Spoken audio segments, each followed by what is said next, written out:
The camp had been standing for 11 days when the Veteran Command shuttle fell out of the sky. I want to explain what the camp was before I explain what the shuttle changed, because the camp matters. It matters because Rail was already in it, and Rail is the whole reason anything that followed meant something at all. Vasith Reach had been once the provincial capital of the Veteran Compact's 3rd District Expansion Territory, a city of wide sandstone streets and low-arched civic buildings, and a communications tower that could still be seen from the eastern plain, or at least the lower 40 meters of it could, the rest having come down in the first Doroth bombardment 3 weeks prior. The Humanitarian Relief Office had set up camp in the ruins because the ruins happened to contain a functional subsurface drainage system, which meant there were tunnels beneath us wide enough to shelter in, and because the approach road was still passable for ground vehicles carrying supply pallets, and because someone had to be there, and the HRO was always whoever that was. The tents were gray prefab, the kind designed to anchor into rubble fill. We had 4 of them: a medical tent, a supply tent, a general shelter, and a coordination hub that was mostly rails. We had 389 refugees, 2/3 veteran civilians from the outlying highland villages and surrounding districts, and about 60 humans from the research station at Vasith's northeast edge, and the trade post another 12 kilometers out, who had not been able to reach extraction before the Doroth siege locked down the approach corridors. We had water, barely enough. We had protein rations, somewhat more than barely enough, because Rail had persuaded the supply drone operators to prioritize the camp's second resupply when the first military priority corridor cleared. I am Darren Morn. I am 28 years old and I am a trauma nurse, and I was attached to the HRO medical team on a 6-month field rotation. I had been in the camp for 3 weeks, long enough to know the names of most of the veteran children, and to have repaired the camp's 1 defibrillator twice, and to have come to the conclusion that the work was not easy, but it was the right kind of work, which is the only criterion Rail has ever applied to anything. Rail is my brother. He is 13 years older than me, and he has been doing logistics coordination for the HRO and affiliated relief organizations for 12 of those years, since he was 29, and the Arathi River system flooded a coastal district home to 400,000 people, and the relief operation needed someone to manage water purification deployment across 18 separate staging posts, and someone told him the work needed doing, and he said all right. I want to be precise about what Rail is, because it matters. He is not dramatic. He is not charismatic in the way that word usually means. He is of average height for a human male, solid through the shoulders, with dark hair that has been going silver at the temples since he was 35, and hands that are always slightly calloused from the kind of physical maintenance work that logistics coordinators in field positions end up doing themselves because the alternative is waiting for someone else. He does not make speeches. He does not reassure people with words they don't need. He does not explain himself unless asked. On day 4 of the camp's operation, the water filtration unit's pressure regulator failed. When I came to breakfast on day 5, the water was running and Rail had grease on his left hand. He didn't mention it. I found out from one of the veteran relief workers who had seen the light on in the maintenance bay at 2 in the morning. I asked Rail about it later. He said, it needed fixing and I had the parts. That is Rail. We had been under periodic Doroth missile threat since day 2. The Doroth hegemony's primary target was a military installation 40 kilometers east veteran defense infrastructure that they wanted down before the compact's reinforcement fleet could transit the Vasith corridor. The installation's defense systems were good enough to intercept most of the strikes, but the margin of error on a miss was wide enough that we ran tunnel protocol 4 times in the first 9 days. Tunnel protocol meant moving everyone below ground into the drainage passages with 20 minutes notice and coming back up when Rail got the all-clear signal on the HRO's military liaison frequency. He always waited until the liaison channel confirmed the pattern had moved before he let anyone come up. He was always the last one up the ladder. On day 10, the day before the shuttle came down, I watched him spend 40 minutes with veteran children who had been underground for 3 hours and come back up into a camp that was visibly more damaged than they had left it. A missile had hit 300 meters northeast of our perimeter, close enough to knock a stretch of the old Capitol's eastern colonnade into the road and scatter rubble across the northern edge of the camp's cleared approach. Nobody was hurt. But the camp looked different, and the children were reading that difference the way children read things, precisely, and without the words to say what they were reading. Rail didn't hold a meeting. He didn't make a speech about what had happened or what it meant or how it would be addressed. He just started clearing the rubble from the approach road with a work implement and a wheelbarrow, and he talked to the children while he worked, not about the damage, but about the road, about where the stones needed to go, about which ones were useful as fill material and which ones were just debris. He gave 2 of the older children specific tasks: collecting the flat stones, sorting by size, stacking against the perimeter wall. He did this as if it were perfectly ordinary work that happened to be available, which is how you give frightened children something to do without making the fright visible. By the time the approach road was clear enough for the supply drone the next morning, the children had a well-sorted rubble pile along the perimeter wall, and most of them had stopped watching the sky. I had stopped saying anything about this.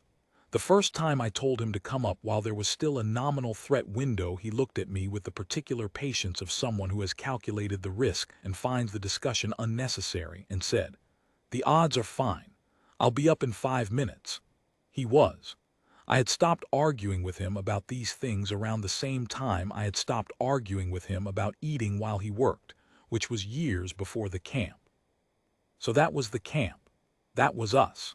The morning of day 11, I was in the medical tent doing the injury triage log: 2 sprained ankles from the previous day's tunnel run, 1 veteran elder with a worsening respiratory infection, 3 children with stress-related symptoms that I was treating with the softest available interventions, which mostly meant finding them something to do, when the sound came from the east.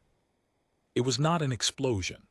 It was the grinding, dragging sound of a vessel with a failing engine fighting to stay airborne just long enough to not be an explosion, and then the sound of impact, and then dust rising above the ruins in a column that caught the low morning light and hung there, bronze and pale, while everything in the camp went quiet. Rail was already moving when I stepped out of the medical tent.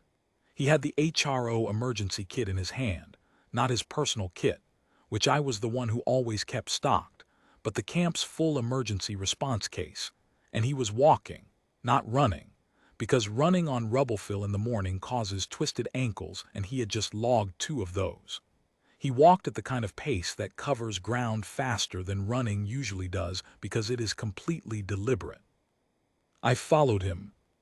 The shuttle had come down in the rubble field east of the camp, 120 meters beyond the perimeter. It was a veteran command vessel, smaller than a transport, built for speed and secure communication, and it had not detonated, which was either a testament to the engineering or the compact's approach to safety failsafes or simple luck, and in that moment I was grateful for whatever it was. The engine nacelle on the starboard side had cracked, and the hull had scored along the belly from the hard landing, and the main hatch was jammed, and someone from inside was forcing it. The hatch gave, and then there were 6 of them, soldiers in veteran ceremonial armor, the kind worn by honor guards rather than frontline infantry, layered gold composite panels over a close-fitted underlayer, full-faced helmets, long weapons on their backs. The armor was not intact. All 6 of them had cracks and scoring across the panels. The kind that came from a hard exit through the lower atmosphere with the shields compromised. They were moving, though. They had that quality that good soldiers have of continuing to move through damage as long as the body allows. And behind them, last out of the hatch, because that is also a thing about people who lead, was the one they were guarding. I did not know in that moment who she was. I mean that precisely.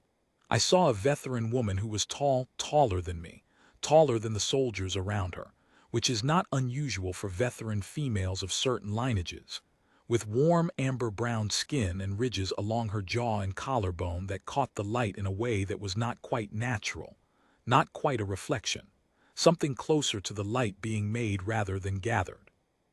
Her hair was black, cut close at the sides and longer at the crown, pulled back, mostly held despite the crash. Her eyes were amber gold, large irises with a dark ring at the outer edge, and she was looking at the camp with an expression that I would later learn was her default mode.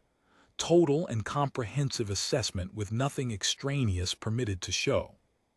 Her left arm was in a brace. Someone, probably herself, from the look of the construction, had fashioned it from a piece of fuselage strapping, two rigid pieces, padded with fabric from what had been a seat cover, bound with communication cable. It was functional. Her shoulder on the same side showed a crack along the ceremonial armor's upper panel, the kind of fracture that usually means the impact beneath it was significant. She was not limping. She was not holding herself carefully in the visible way that people hold themselves when something hurts and they're trying to hide it. She had simply absorbed the hurt into her posture and moved anyway. Rail reached them. He said in Galactic Standard, "I'm Rail Morn, Logistics Coordinator, HRO Camp Vaseth Reach. I have a medical officer 30 meters back. What do you need?" The soldiers looked at each other. Then one of them, the tallest, whose armor marked some additional designation I couldn't read clearly from the distance, looked toward the woman at the back of the group. She said something in native Vetheran that I didn't catch. Then she said, in Standard, "We need shelter and a communications relay." "Both available," Rail said. He looked at the arm. "And medical assessment, if you'll allow it." He said it as an offer, not a recommendation, which is the correct way to say it to someone who has already decided they aren't seriously injured. She looked at him. "The arm is braced." "Yes," he said. "I can see that. I can also see it was braced in a hurry under field conditions with materials that weren't designed for it, and I have a nurse who can evaluate whether the brace is doing what you need it to do and improve it if not." He waited. "That's all I'm suggesting." She regarded him for a moment. The quality of the regard was like being surveyed by something that sees accurately. She said, "All right." They came into the camp. I assessed her shoulder first. She allowed it without comment, which told me something about the pain level she was actually managing, since people who weren't hurting didn't allow the prodding as quickly as she did, and found what I expected. The impact had bruised the joint structure significantly, and the brace was serviceable but needed adjustment to account for the secondary stabilization points. I adjusted it. She said thank you with the economy of someone who says it, because it is accurate rather than required. It was while I was doing this that Thuras arrived.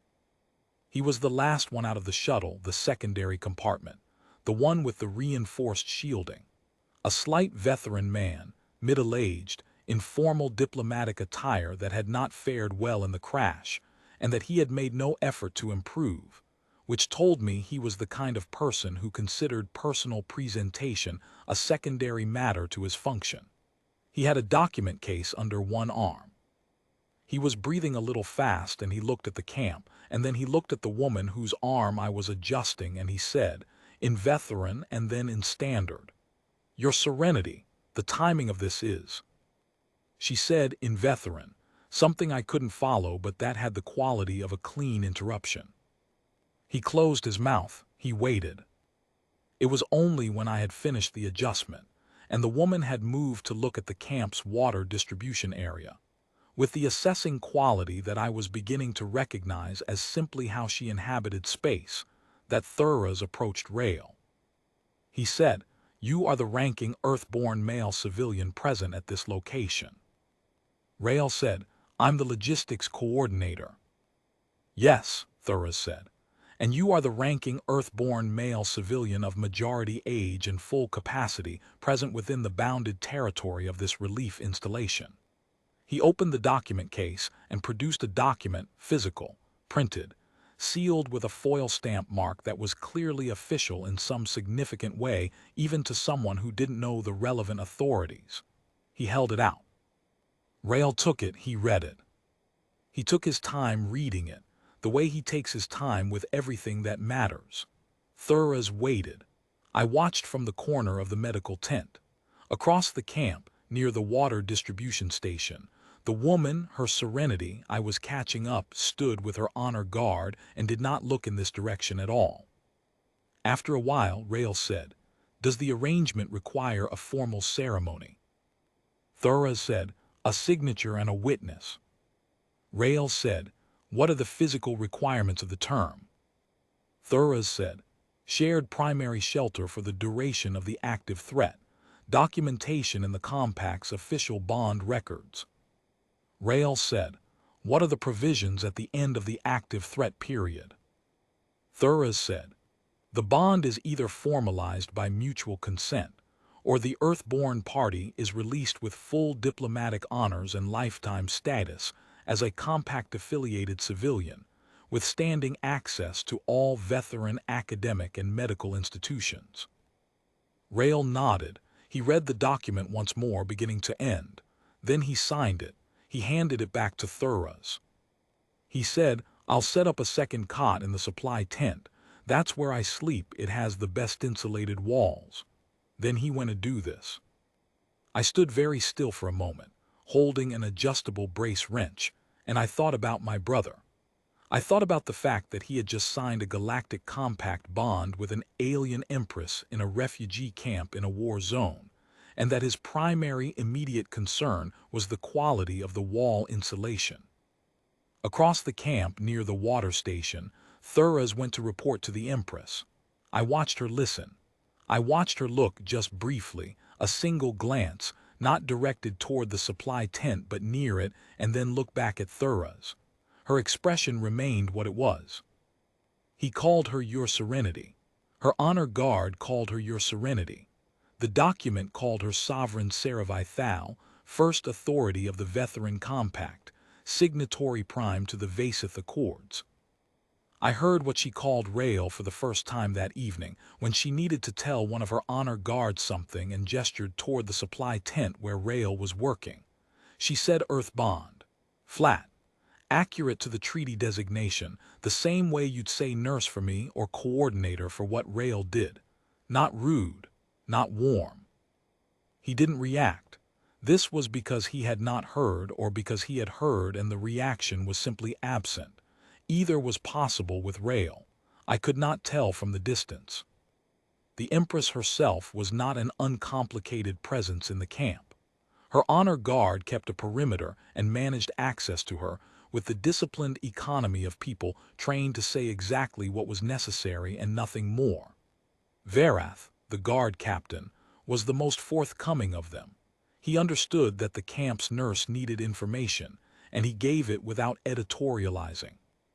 He told me that first evening that Her Serenity had not slept during the shuttle's transit, had refused the emergency medical compounds in the shuttle's locker, and had been managing the shoulder since the impact with nothing more than focused breathing technique.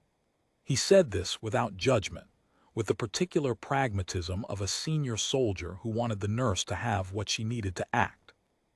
I went to the Empress with a topical compound for the nerve cluster. She accepted it without comment. She let me apply it without moving away from the movement of my hands. While I worked, she looked across the camp toward the supply tent, where the lamp was still burning and Rael's shape was still visible through the thin prefab wall, and she said, after a while, "How many Earthborn civilians are present at this installation?" 62, I said.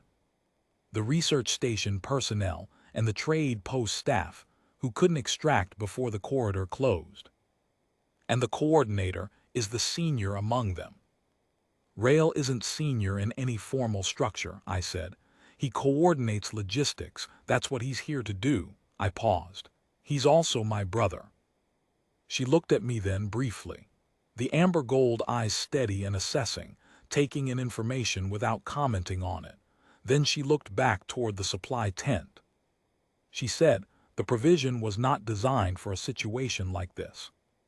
I'm not sure any provision is designed for the situation it ends up in, I said. She held still for a moment. Then she said, "Thank you for the compound," and went back to her position near the supply tent doorway. That first night I checked on him before I went to my cot. He was at the supply manifest by lamplight, doing the next day's allocation for water and protein rations. The allocation included 7 new entries at the bottom of the list: the Empress's party, distributed across the camp's resource pools as a matter of function, no differentiation between veteran Sovereign's Guard and veteran civilian refugee.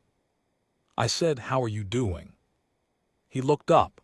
He considered the question in the way he considers things fully, without performing the consideration. "It's an unusual situation," he said, "but it doesn't change what needs doing." He looked back at the manifest. "Did you get any sleep this afternoon?" "I'm asking about you." "I know," he made a notation on the manifest. "I'm fine." I went back to my cot. I lay there for a while and listened to the dry highland wind move through the rubble of the old capital, and thought about the fact that my brother had signed himself into a 400-year-old treaty with a foreign sovereign, and used the word fine. In the morning, the Empress emerged from the supply tent at 6:30 with her honor guard and walked the camp's perimeter. She did it the way you'd walk a fortification, measuring distances, noting structural points, evaluating sight lines. Her honor guard followed. She didn't speak. Rael was already at the water filtration station, reading the pressure gauges. He didn't acknowledge her. He wasn't ignoring her. He was simply already doing what the morning required, and the morning required the gauges checked before breakfast distribution. She passed within 8 meters of him without speaking. He checked the second gauge. That was day 11. On the morning of day 12, the Doroth Strike Formation destroyed the military installation 40 kilometers east. We heard it. Even at 40 kilometers, we heard it, a compression in the air, not quite sound, more like the air briefly becoming a different substance. Then, a few seconds later, the actual sound, rolling across the plain like something heavy being dragged. The veteran children who had been playing in the cleared space between the general shelter and the coordination hub stopped moving. The adults around them did not. Rael was in the coordination hub when it happened. He came out 30 seconds later with the camp alert kit and issued the shelter advisory for the camp. He did this clearly and without urgency, which is its own kind of communication, because people in crisis situations calibrate off the voice of whoever is managing them, and a voice that is clear without being urgent says, "We have time and we know what we are doing."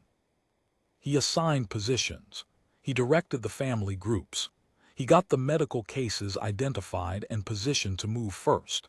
He asked me to verify the medical kit count, and I did it and reported back, and he nodded and made a notation. The Empress was near the general shelter when the alert was issued. I watched her watch him issue it. Not the words, she understood the logistics as well as or better than anyone present, and the words were standard HRO protocol. She was watching something else.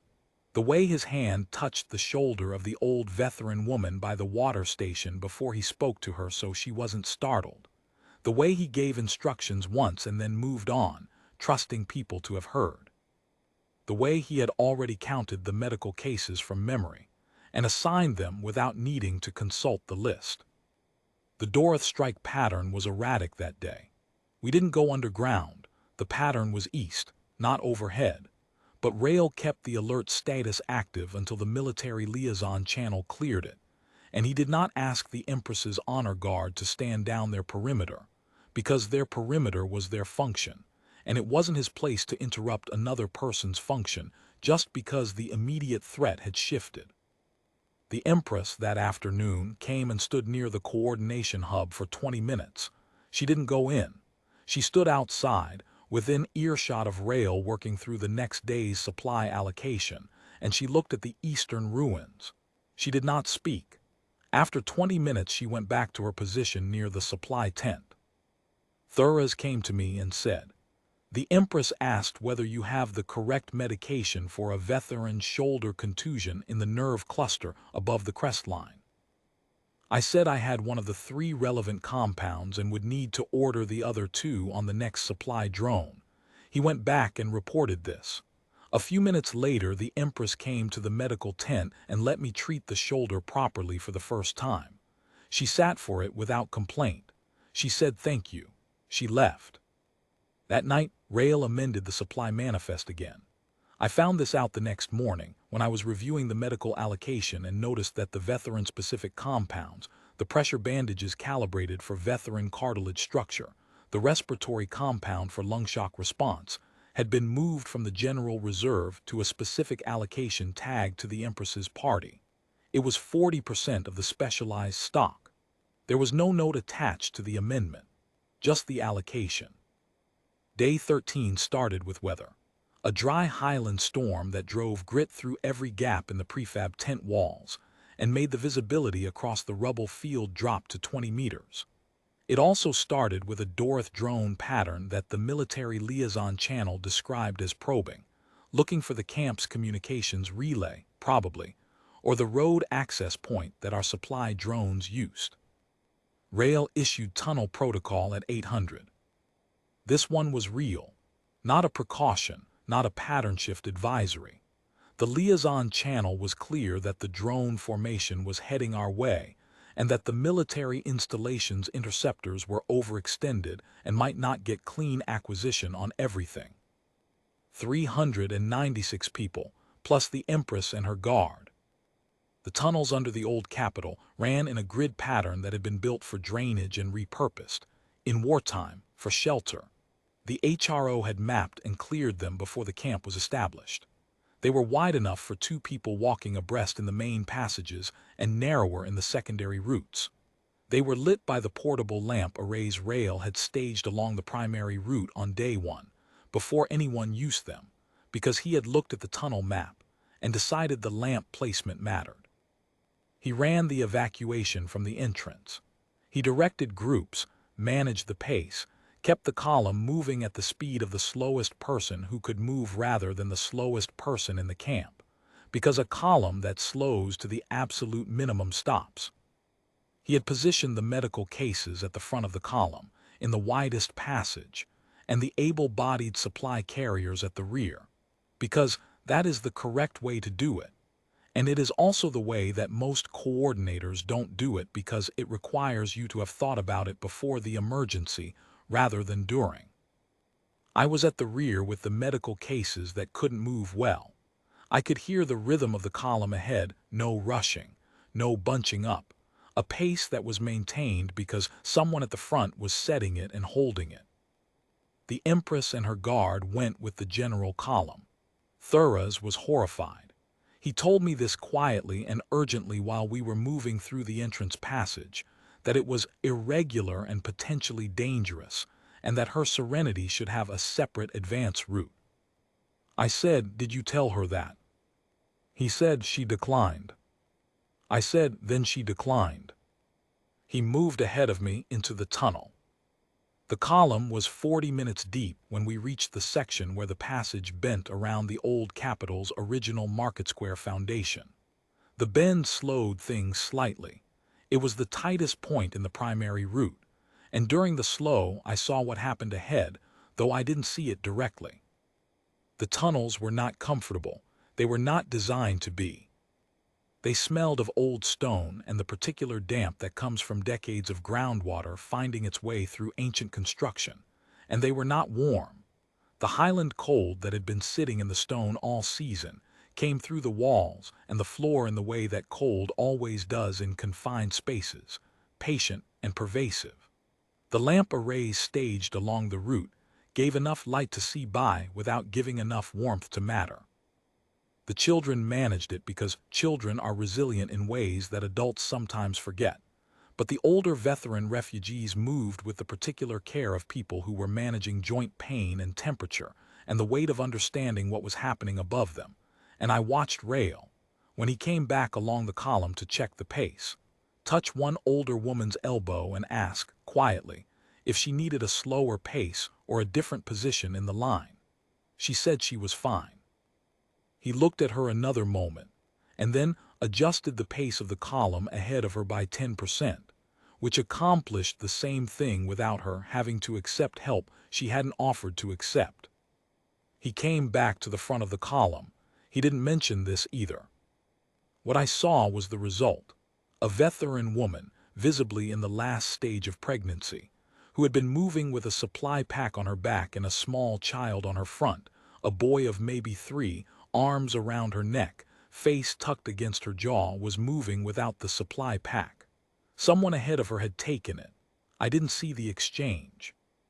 I saw her moving with only the child, and I saw, when I worked my way up the column past the bend, that Rail was carrying 3 supply packs where he had been carrying 1. He didn't say anything about it. He was routing the column through the bend, one hand on the wall, keeping the pace. He had 3 supply packs across his shoulders, and he was directing traffic with his free hand, and he said nothing. I think about that moment sometimes, in the way you think about the things you don't say when you see them. The Empress was behind me in the column. I didn't see her face. Her honor guard Captain Verath told me later, when we were in the shelter chamber and things had settled, that the Empress had seen it. He told me because he was making an accounting of everything notable that had occurred during the transit, the way honor guard captains do, and he considered it notable. He said the Empress's expression had not changed. He said she was quiet for a while after. The main shelter chamber was the junction of 3 drainage passages, roughly circular, about 12 meters across and 4 meters high. It was the largest clear space underground. The lamp arrays Rail had staged there made it bright enough for faces to be readable and for children not to be frightened. He organized the space the way he organized every space. Medical cases against the most structurally sound wall, children in the warm center, water distributed from the filtration container he had carried down himself. He was the last person to take water. I watched him do the round, everyone's cup checked, the filtration container tilted for the people at the end of the line who got less than the people at the front, and then he filled his own from what was left in the container's bottom quarter. He drank it standing up, not sitting, because he was still counting people. I don't know when the Empress crossed the chamber to get a clearer sight line to him. I noticed her position had changed when I finished the medical check on the respiratory case I'd been attending. She was across the chamber from where she'd been, and she was looking at him, not toward the general activity, not at the chamber's architecture, at him. Then the tunnel section gave. The sound was in the secondary passage, B7, the eastern branch that ran toward what had been the old Capitol's archive district.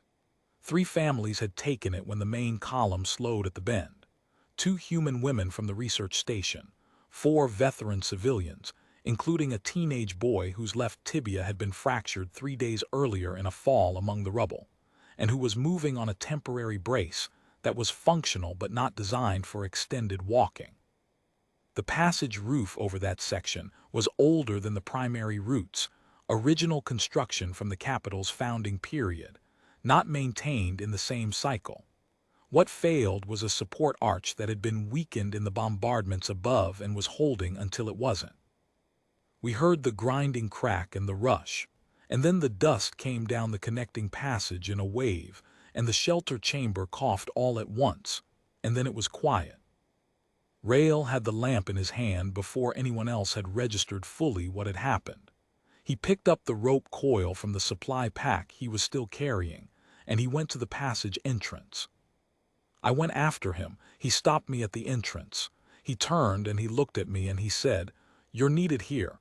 If there are injuries when they come out, you need to be ready for them." He paused. "I'll call if I need you." He went in.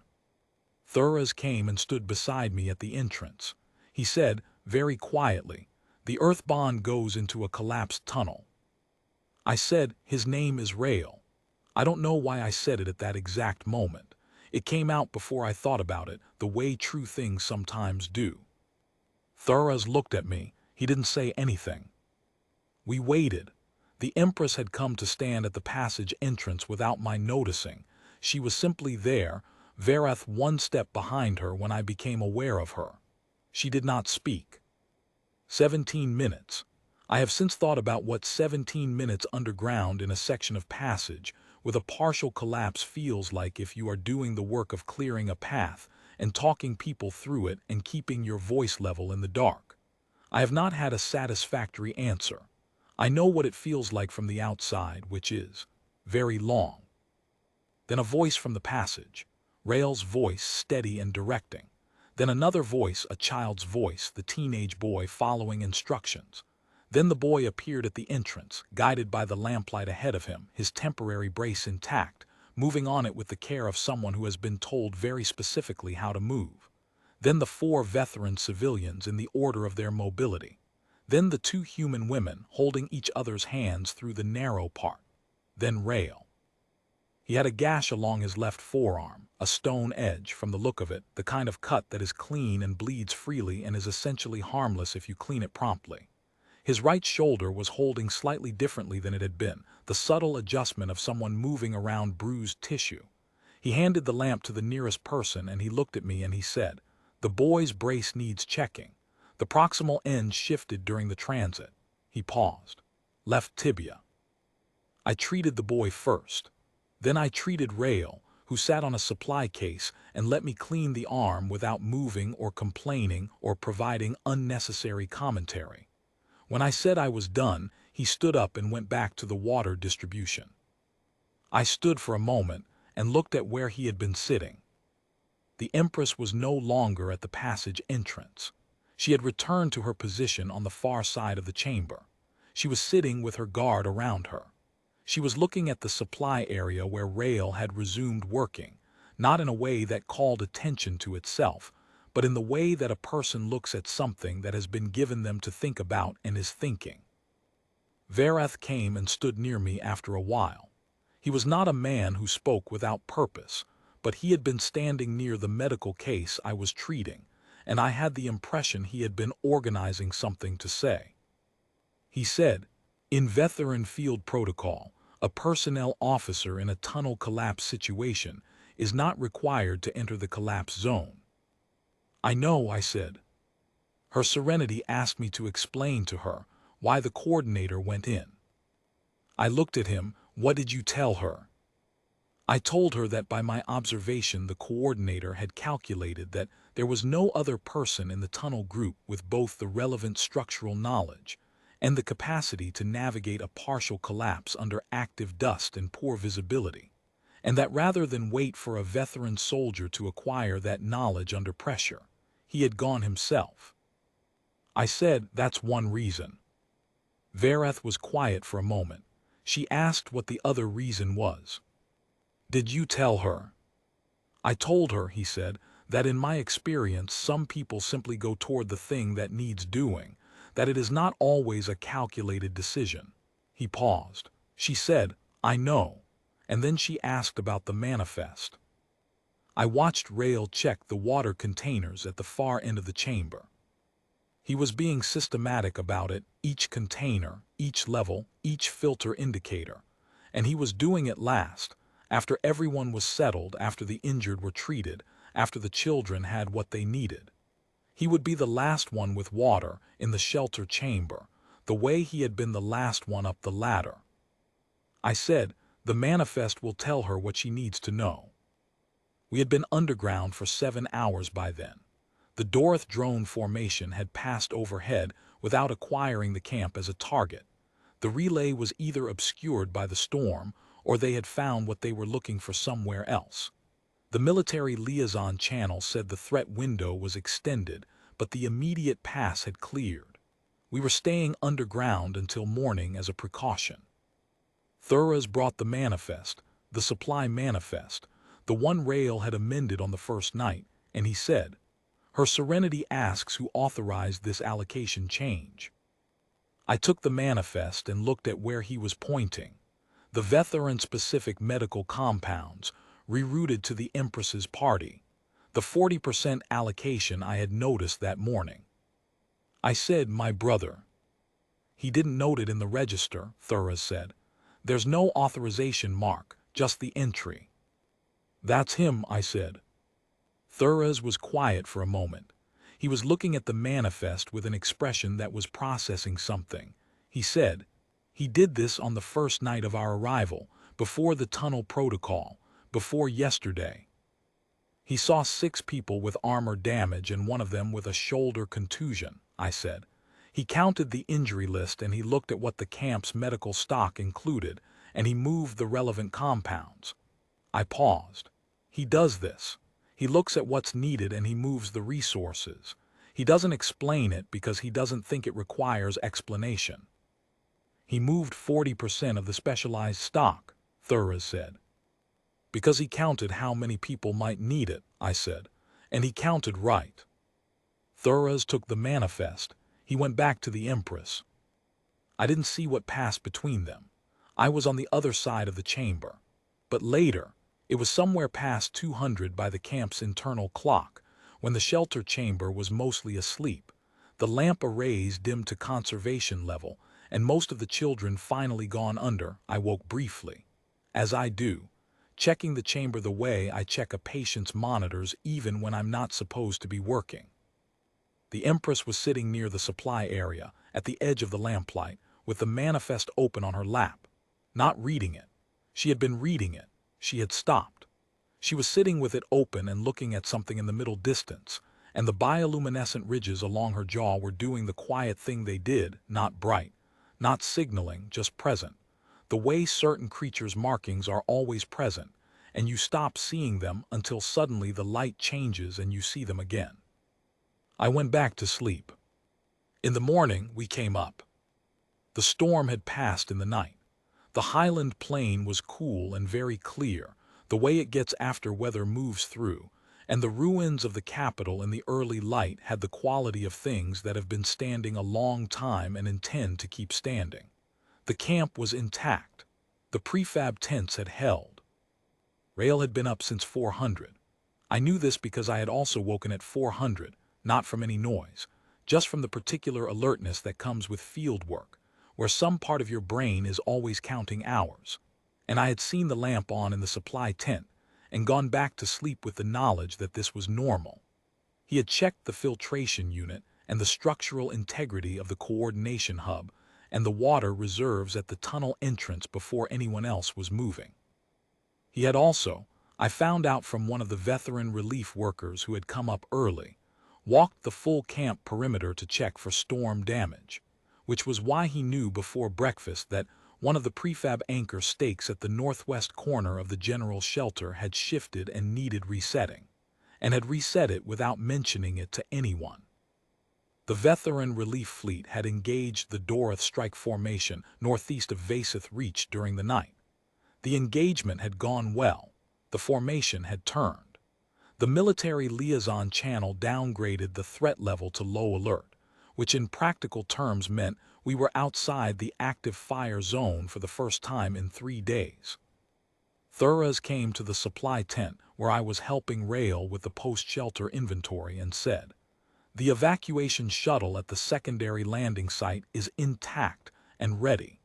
The window to rejoin the main fleet is good for the next 2 hours."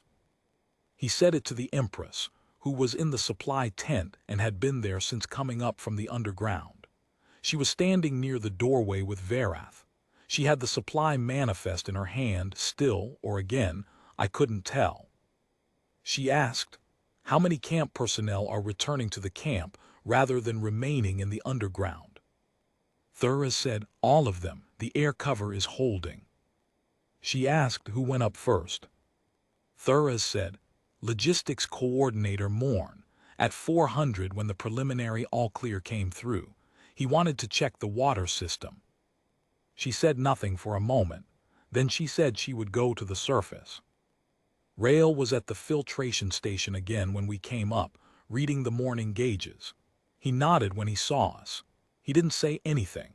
He was making notations in the water log, which was a physical notebook, spiral-bound, battered, the cover of it worn to the consistency of cloth at the corners, because his datapad had taken an impact in the passage collapse and the screen had cracked. By hand. He was doing the gauges by hand. I went to the medical tent to process the overnight injury reports.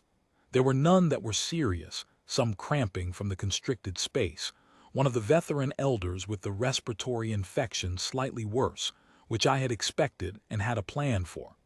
I was halfway through the log when Rail came and sat in the spare camp chair. I looked at him. He looked like he had been awake since 400, which he had. "You should eat," I said. "I will." "Rail." He looked up. "What do you actually know about the Earth Bond provision?" He was quiet for a moment. "Enough," he said. "That isn't an answer." He set the water log on his knee. He looked at it. Then he said, "The compact was signed when both the compact and the early Human Transit Authority were in difficult positions. The Earth Bond clause was somebody's solution to the problem of a written alliance that neither side fully trusted yet. It put a human into the sovereign's personal trust position, and the sovereign into theirs under conditions of genuine danger. It made the alliance real in the way that formal language can't." He paused. "It's not a posting. It's not a lease. It's a recognition that the person bound will not leave." I looked at him. "You knew all of that before you signed." I read the appendices. He picked up the water log. "The language is archaic, but the meaning is clear." I thought about saying, "You signed a 400-year-old sovereign bond without telling me, and you didn't think it worth mentioning." I thought about saying, "You are 41 years old and you signed yourself into a galactic compact with an alien empress because you read the appendices and I'm your sister, and at some point I would like to be informed of these things." I said, "Okay." He nodded. He went back to work. I was still sitting with the injury log when the Empress appeared at the tent doorway. Verath was one step behind her, as always. She raised one hand slightly and he stopped. She came in alone. I stood. I wasn't certain what protocol applied. She looked at me briefly and then looked at the empty chair where Rail had been sitting. "He went to the eastern wall," I said. "He's doing inventory of the water reserves. His datapad is damaged." She said, "By hand." "Yes." A small pause. She looked at me with those amber gold eyes, and the assessment quality that I had been watching for 3 days was present but different now. Not surveying for tactical information, but something quieter, more particular. She said, "How long has he been doing this work?" 12 years, I said. "Different postings. The Arathi flood zone when he was 29, the Sunvari refugee corridor when he was 32. He came home for 3 months that year and then went out again." "Why did he come back?" I considered this. He says the work needs doing. Does he understand what it costs him? I thought about that for a moment. He knows what it costs everyone else, I said. He's not always paying the same attention to himself. Something moved across her face. Not a smile, something more interior than that. The kind of expression that belongs to a person rather than a position. She said, "Thank you." She turned and walked toward the eastern wall. I followed, at a distance that I told myself was a nursing precaution. He had a bruised shoulder and a gashed arm, and I was technically his assigned medical officer. And that was also simply the distance a younger sister keeps when she wants to watch something without interfering with it. The eastern wall of the old capital was what it had always been. Sandstone blocks, 6 meters high, wide enough at the top to walk, surviving. It ran for about 60 meters along the eastern edge of the ruins.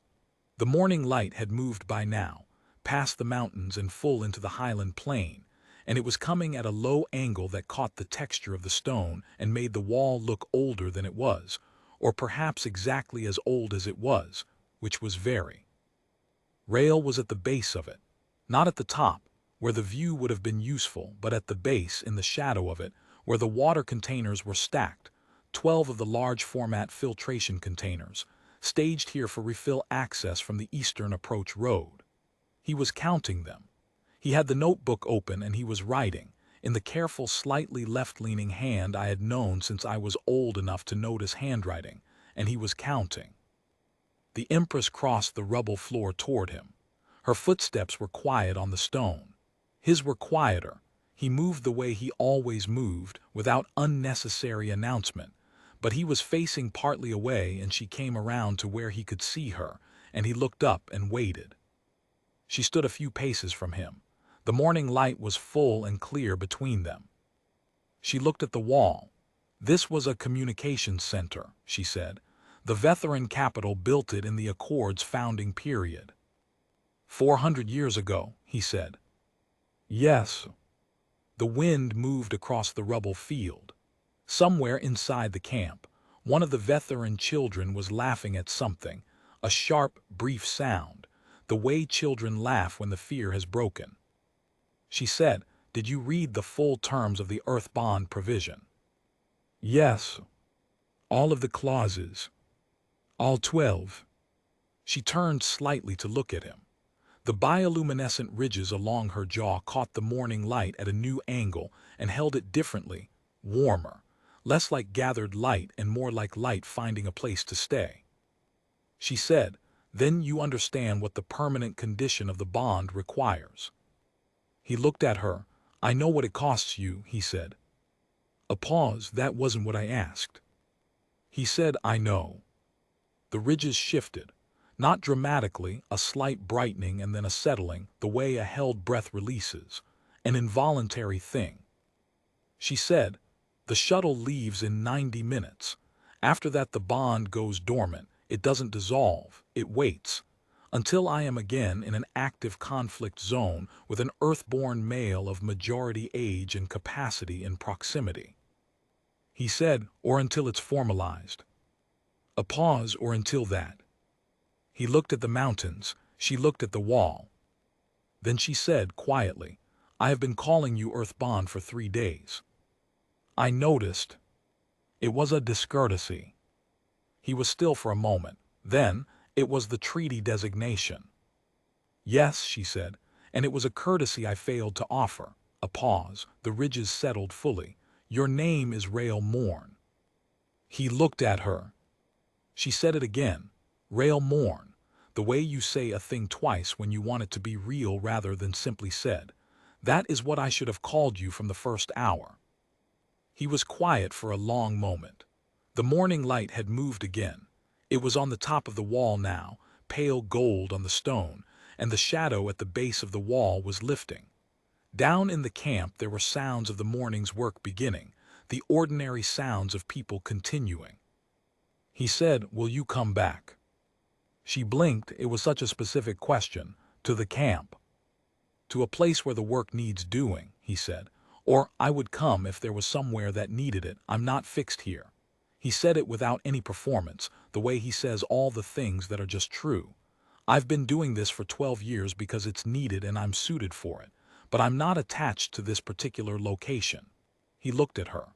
"The Compact's territories have a great many places that need the work done right now." She looked at the mountains for a moment. Something in her posture was different from every moment in the past 3 days. Not less guarded, exactly, but differently so. The difference between keeping something safe and knowing it's safe without needing to keep it. She said, "Will you come?" He didn't ask where. He closed the notebook.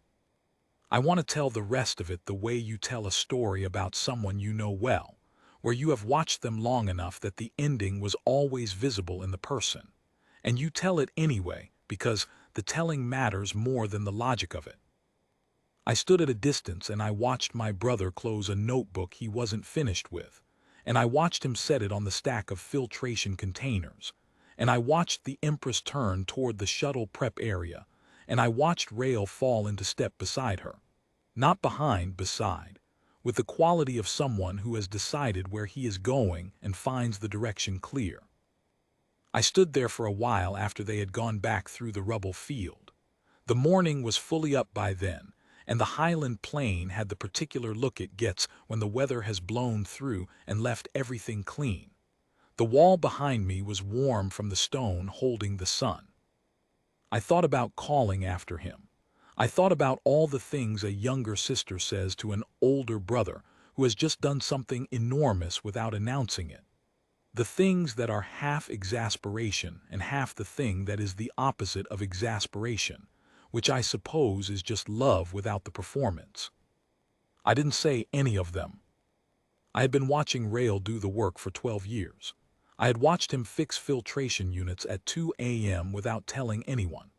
I had watched him take supply packs from women who hadn't asked for help. I had watched him go into collapsed tunnels and come back out with a list of the injured and a request to check someone else first. I had watched him read the appendices of ancient galactic treaties in a refugee camp and sign them without ceremony. I had wondered sometimes, in the quiet way you wonder about people you love, whether anyone was watching him back with the same quality of attention, whether anyone was seeing what I saw. I knew the answer now. I walked back to the filtration containers and I picked up his notebook from the top of the stack.